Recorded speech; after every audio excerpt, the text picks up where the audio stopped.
Bonjour à tous, aujourd'hui nous continuons le cours sur le système circulatoire et nous allons avoir un cours complètement dédié au fonctionnement du cœur et à son organisation.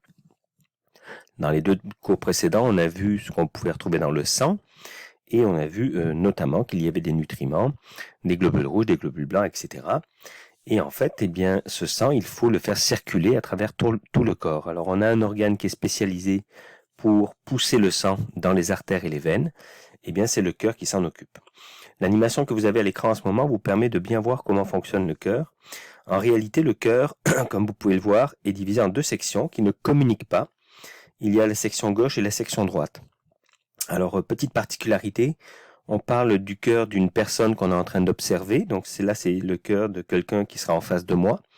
Donc dans tous les schémas et dans toutes les explications qu'on va donner, la partie que vous voyez ici à votre gauche avec du sang bleu, en réalité évidemment il n'y a pas de sang bleu, on y reviendra aussi, c'est ce qu'on va appeler le cœur droit. C'est un peu perturbant parce que c'est à gauche de l'écran, mais c'est comme si je regardais une personne et que je nommais son bras droit. Son bras droit serait à gauche, évidemment. Donc le côté ici, donc le côté droit du dessin, en réalité c'est ce qu'on va appeler le côté gauche du cœur. Donc on voit que le côté droit et le côté gauche ne communiquent pas, et on voit que le sang arrive dans la petite section en haut ici, il descend dans une grosse section plus bas, et ensuite il est poussé dans des tubes, dans des artères.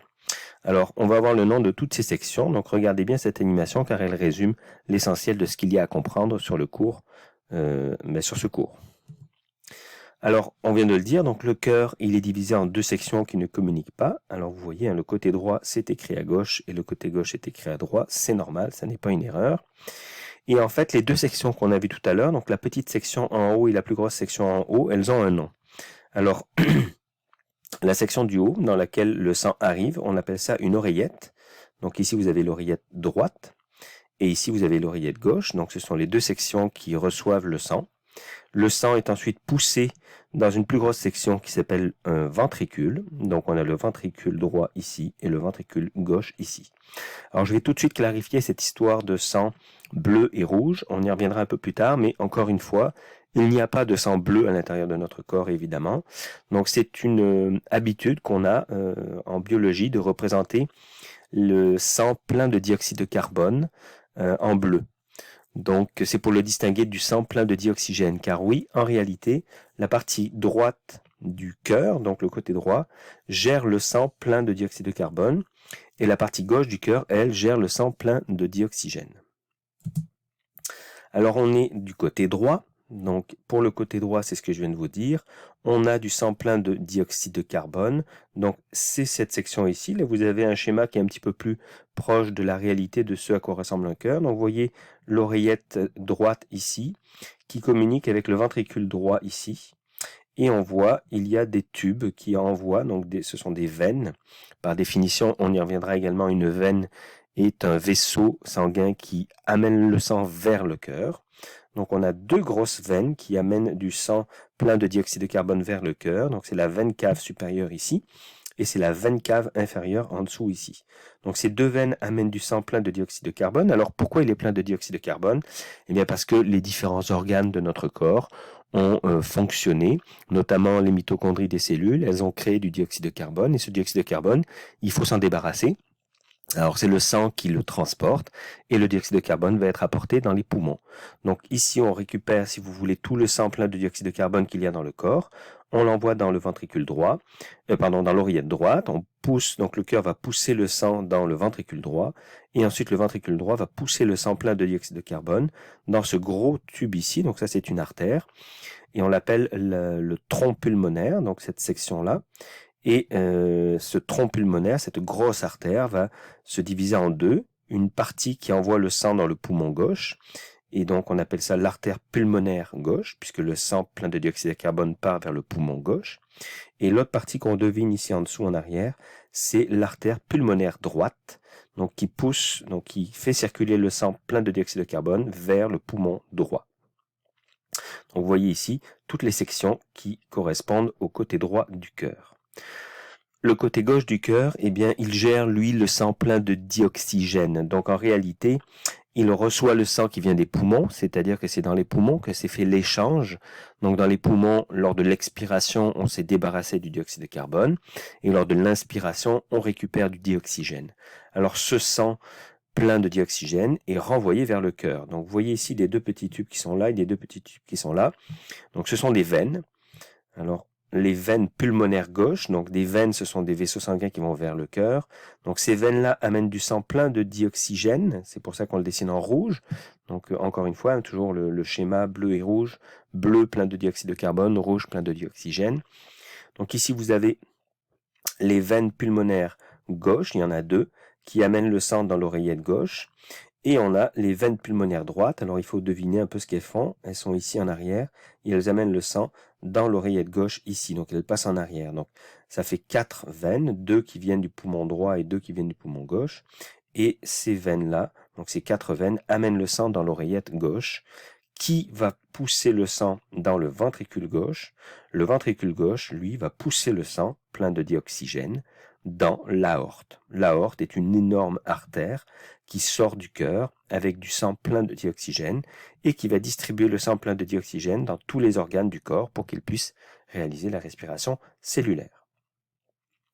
Entre les sections, il y a ce qu'on appelle des valvules. Ce sont des petites valves et en réalité, ces valvules, elles ont un rôle, c'est d'empêcher le sang d'aller dans la mauvaise direction. Donc, quand le sang passe d'une oreillette à un ventricule, on veut qu'il aille dans le ventricule, mais on veut surtout pas que le sang, au moment où le ventricule va se contracter, qu'il reparte en arrière dans l'oreillette. Ça irait à l'encontre du flux sanguin.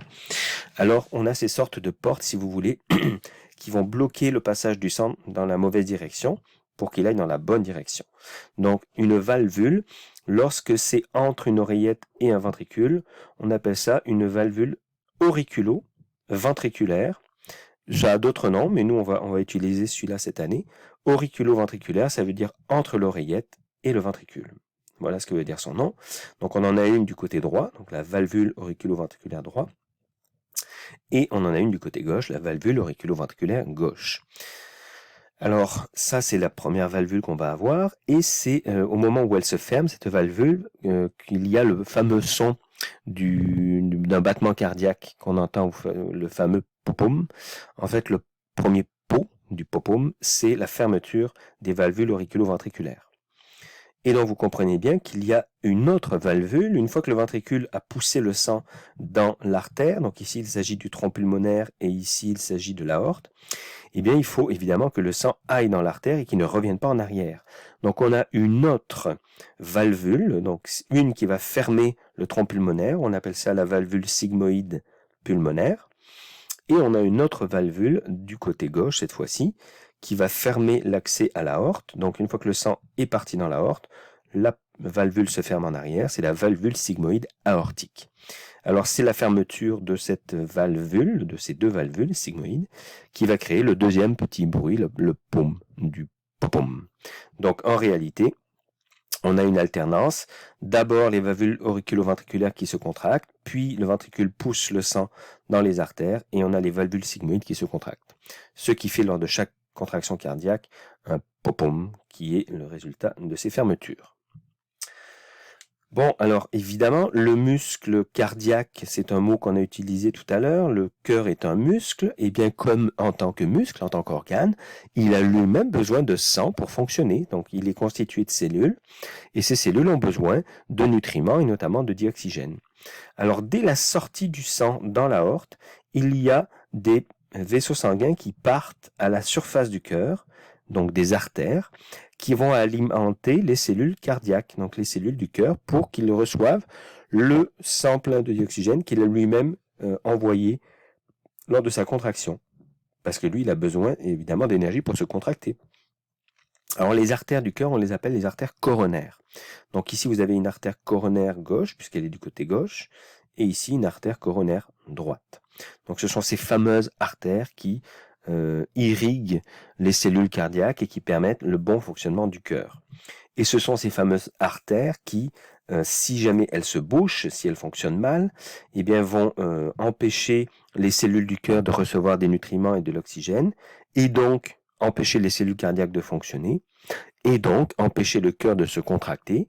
Donc une artère coronaire bouchée, c'est excessivement grave, puisque le cœur ne reçoit plus d'énergie, ne peut plus fonctionner, il arrête de battre, et c'est ça qu'on appelle un infarctus, la fameuse crise cardiaque.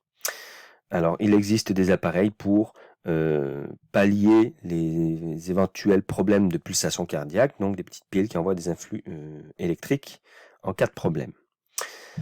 Là, vous avez un résumé du fonctionnement du cœur. Donc, le sang plein de dioxyde de carbone arrive dans les artères, dans les veines caves. Donc, la veine cave supérieure ici et la veine cave inférieure ici. Donc, le sang arrive dans l'oreillette droite.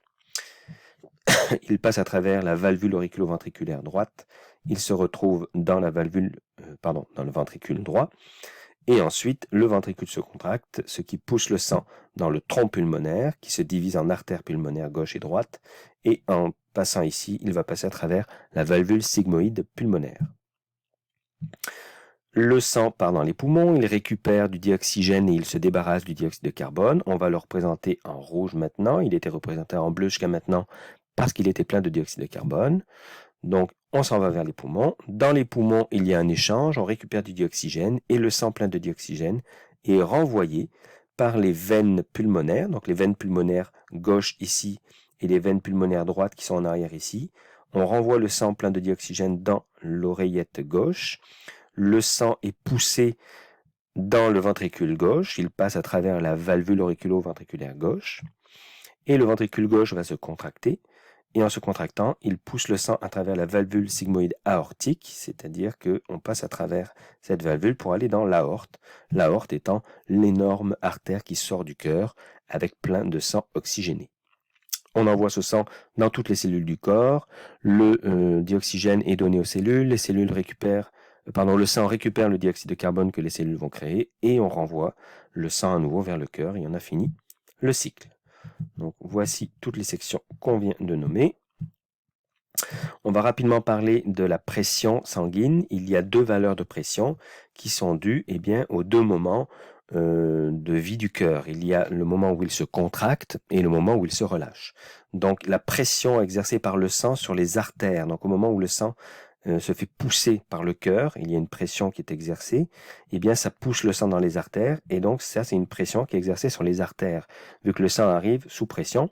Donc on la mesure, cette pression, ça se mesure en millimètres de mercure, on appelle ça la pression systolique, donc la pression au moment où le cœur se contracte.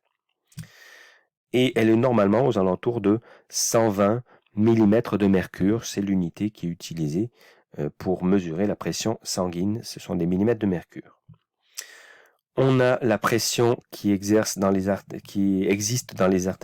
au moment où le cœur se relâche. Donc, il y a encore du sang dans les artères même quand il se relâche.